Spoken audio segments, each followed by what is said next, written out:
Dear student, class 10th maths chapter 5 exercise 5.3 का question number 11 solve करते हैं। कहा गया है if the sum of the first n terms of an AP is 4n minus n square. कोई AP है जिसके फर्स्ट n टर्म्स का जो सम है वो है 4n माइनस n स्क्वायर की फॉर्म में हमको गिवन है। पूछना चाह रहा है what is the first term, तो इसका फर्स्ट टर्म क्या होगा, what is the first sum of first two terms, तो और इसकी जो फर्स्ट टू टर्म्स होंगे उसका सम क्या होगा, what is the second term, इसका सेकेंड टर्म क्या होगा। Similarly find the third, the tenth and the nth term. Means हमें इस AP का फिर क्या करना पड़ेगा, थर्ड टर्म फाइंड करना पड़ेगा, टेंथ टर्म फाइंड करना पड़ेगा और इसका nth टर्म फाइंड करना होगा। तो क्वेश्चन में हमको जो दिया था कि SN मीन्स इसका जो फर्स्ट nth टर्म का जो सम दे रखा था उसको मैंने लिख लिया है। अब इस मैं फर्स्ट टर्म का सम फाइंड करूंगा तो n की जगह क्या पुट कर दूंगा 1, तो पुटिंग लिखता हूं, पुटिंग n इक्वल टू 1, तो मैंने n की जगह 1 पुट कर दिया तो S1 क्या आ जाएगा 4 मल्टीप्लाई बाई 1 माइनस 1 का स्क्वायर, हो जाएगा 4 1 4 माइनस 1 एंड ये आ जाएगा 3। मीन्स जो फर्स्ट टर्म का सम होगा वो कितना होगा 3। अच्छा, इवेंचुअली आप देखेंगे कि जो फर्स्ट टर्म है उसका सम 3 है, इसका मतलब फर्स्ट टर्म भी 3 होगा। और किसी सीरीज के फर्स्ट टर्म का सम क्या है, एक ही टर्म है ना, उस टर्म का सम 3 है तो वो फर्स्ट टर्म ही फर्स्ट है, वो फर्स्ट टर्म ही 3 होगा इस AP का, उसी का सम 3 हो गया तो फर्स्ट टर्म मीन्स इसका 3 होगा और उसका सम भी 3 हो गया। अब ऐसे ही हमें फाइंड क्या करना है, इसका सेकंड टू टर्म्स का सम फाइंड करना पड़ेगा। अब हमें क्वेश्चन के अकॉर्डिंग, तो sum of two terms, now sum of first two terms of this AP क्या होगा वो S2, तो 4 मल्टीप्लाई बाई 2 माइनस 2 का स्क्वायर, तो हो जाएगा 4 टू ज़ा 8 माइनस 2 टू ज़ा 4, S2 इक्वल टू हो जाएगा 4। अब इसके फर्स्ट टू टर्म का सम कितना आ गया 4। अच्छा, फर्स्ट टर्म कितना था 3, तो सेकंड टर्म कितना हो जाएगा 4 माइनस 3। इसको फिर से समझ लेते हैं। हमको क्वेश्चन में क्या दिया गया है कि जो फर्स्ट टर्म, हमने एक्चुअली इसको कैलकुलेट किया था कि इसके फर्स्ट टर्म का सम कितना है 3 है और वही इसका फर्स्ट टर्म भी होगा। अब हमने इसके फर्स्ट टू टर्म्स का सम निकाला, वो कितना आया 4, तो इसके फर्स्ट टर्म का सम तो 3 था और फर्स्ट टू टर्म्स का सम 4 था।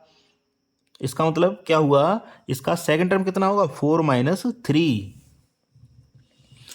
लिखते हैं because A1 equal to 3 and sum of first two term equal to 4, so second term A2 is equal to S2 minus A1। S2 कितना है हमारे लिए 4 एंड A1 कितना है हमारे लिए 3, तो A2 आ जाएगा यहाँ से 1। तो फर्स्ट टर्म था इसका, वो था हमारे लिए 3, सेकेंड टर्म आ गया 1, इसका मतलब कॉमन डिफरेंस हम फाइंड कर सकते हैं। तो कॉमन डिफरेंस D इक्वल कितने किसके हो जाएगा A2 माइनस A1, तो A2 माइनस A1, तो A2 कितना है हमारा 1 एंड A1 कितना है हमारा 3, तो वो आ जाएगा -2।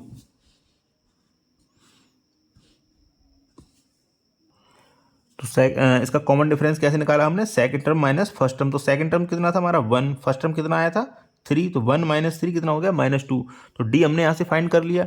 अब क्वेश्चन में जो हमसे पूछा था वो क्या पूछा था, हमको फाइंड करना है इसका थर्ड टर्म। तो थर्ड टर्म के लिए क्या करेंगे हम, तो A3 इक्वल हो जाएगा A plus n minus 1 into D, means A हमारा 3 है, n हमारे लिए 3 3 मतलब क्या कहा गया है कि इसकी थर्ड टर्म फाइंड करना है, तो n इक्वल टू 3 हो जाएगा 3 माइनस 1 और D हमने अभी भी फाइंड किया है वो है -2, तो 3 प्लस 3 माइनस 1 कितना हो जाता है 2 मल्टीप्लाई बाई -2, तो 3 माइनस 2 टू ज़ा 4, तो 3 माइनस 4 ये हो जाएगा -1। इसका जो थर्ड टर्म आया वो कितना आया -1 आया। अब हमें क्या फाइंड करना है, अब हमें इसका टेंथ टर्म फाइंड करना है, तो A10 कितना होता है A plus 10 minus 1 into D, means A हमें पता ही है, सॉरी इसका जो फर्स्ट टर्म है वो कितना पता है हमको 3 है, तो 3 लिख दिया हमने, 3 10 माइनस 1 ये हो जाएगा 9 एंड D हमने फाइंड किया था वो था -2, तो -2 लिख दिया हमने। तो 3 9 2 जा 18, तो ये आ जाएगा 8n इक्वल टू हो जाएगा -15। और अब हमें फाइंड करना है इसका nth टर्म, तो nth टर्म फाइंड कर लेते हैं। तो an होता क्या है, a plus n minus 1 into D, यही होता है ना। तो फर्स्ट टर्म तो हमें पता ही है, वो है 3 प्लस nth टर्म हमको फाइंड करना है, तो n माइनस 1, और d हमें पता है -2 है, कॉमन डिफरेंस इसका, तो -2 से कर दिया हमने मल्टीप्लाई। तो हो जाएगा 3 माइनस, ब्रैकेट ओपन कर रहे हैं तो -2 का मल्टीप्लाई कर रहे हैं n के साथ, तो ये हो जाएगा -2n, और -2 का मल्टीप्लाई करेंगे -1 के साथ, तो ये हो जाएगा +2।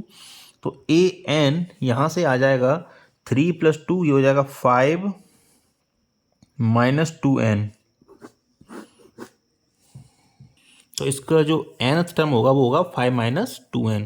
तो इस तरह इसका क्वेश्चन नंबर 11 हमने सॉल्व कर दिया है। Thank you very much for watching. Again आपसे रिक्वेस्ट है, चैनल को सब्सक्राइब, वीडियो को लाइक एंड चैनल को शेयर जरूर करें। Thank you very much.